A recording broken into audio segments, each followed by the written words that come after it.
Good morning, good afternoon, good evening, and welcome to another episode. Working on OpenShift and sometimes we haven't. This is so we awesome. are an open culture that believes It's actually in a big importance of piece of the component for your GitOps work. Everybody has something that they can say. On top of the Red Hat portfolio.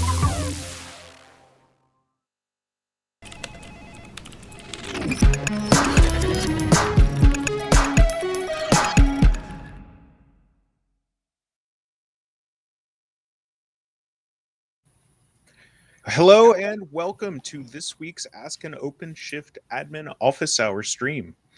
So today is December 15th. We are officially less than 2 weeks away from Christmas, a week and a half away from Christmas. So for all of you last minute folks out there, time to get motivated. But this is also our last stream for calendar year 2021. So we can finally say good riddance to year number 2 of this shall we say situation, Johnny? That's right. That's right. I like that.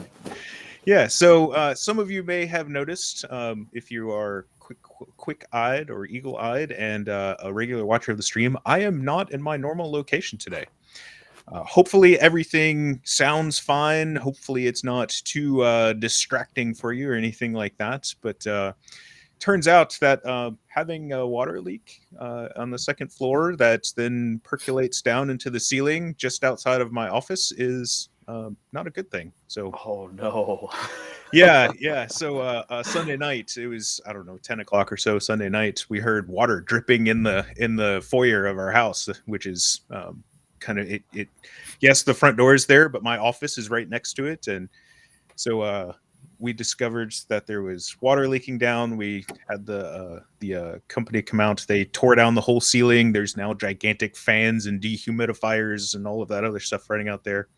My wife goes, "Oh, it'll be fine. We'll just turn off everything, while you do your stream and all of that other stuff." And then it turns out that no, like the insurance adjusters and the remediation company and like a whole bunch of other people are all coming basically during this time. So hopefully the dog does not go crazy.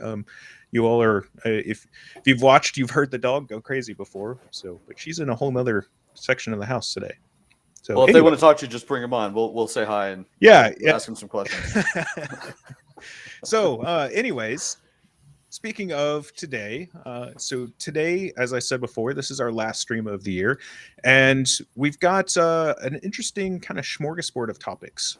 So the overall topic for today is troubleshooting. It's something that is near and dear to my heart as a long-term administrator, right? It's something that we all do, whether we want to or not, right? Because everything always goes perfectly according to plan. But it's something that I want to talk about. I want to have an open conversation with you all, with our audience. Please feel free to ask questions at any point in time. It's the point of the office hours is for you to ask us questions. But we are also joined today by Mark Schmidt. So Mark is one of my peers on the tech marketing team. He specializes in a number of different things, not the least of which is telco. And if you are familiar with telco, they do some things with networks, apparently. And this therefore makes him far more of an expert than I am when it comes to things like SDNs. So I asked him to join us because we want to have a short conversation here up front about SDN, OpenShift SDN, OVN Kubernetes, etc. So Taniwa, so yes, apparently AWS West, so I think Oregon and California are having issues. So me trying to log into Twitch a little bit ago was an exercise in patience. So if you are watching the stream and you have anything in AWS, looks like Oregon or Northern California, you might want to keep an eye on your monitoring dashboard and make sure that nothing's going on over there. I wish that OpenShift could help with AWS outages. Unfortunately, or fortunately, depending on your perspective, we can only do so much. So, Johnny, any thoughts? Anything?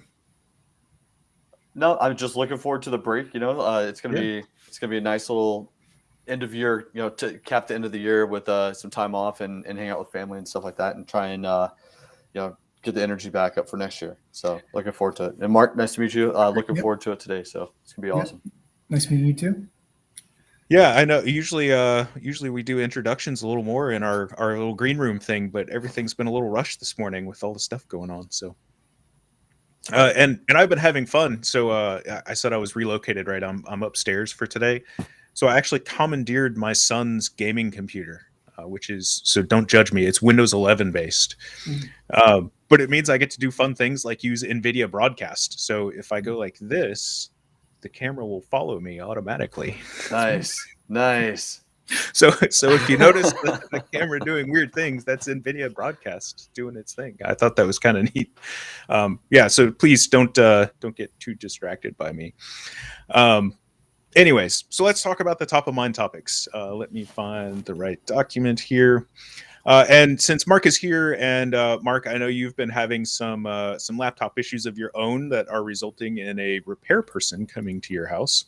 Yeah. I want to make sure that we cover this topic up first. And it's something that I have seen come up quite a few times, actually, in the last couple of weeks. So with OpenShift, I think it was 4.6 or 4.7 was when we first supported OVN Kubernetes, fully supported OVN Kubernetes as the SDN with OpenShift.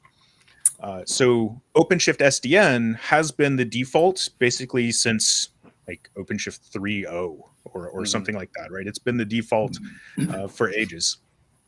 However, OVN Kubernetes is scheduled to become the new default at some point in the future. So originally we thought it was going to be 4.9 when that change happened. That got pushed back. So it might be 4.10. Predicting the future is hard. So hopefully it will happen in 4.10. But if not, that's okay.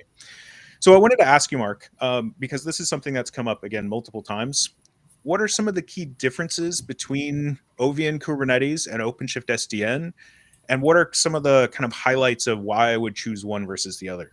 Yeah, I guess straight up why we're doing this, we're kind of consolidating our networking around OVN from a cross-product portfolio perspective, right? So OpenStack as well as OpenShift are going to be using OVN as well. Feature-wise, it's very similar to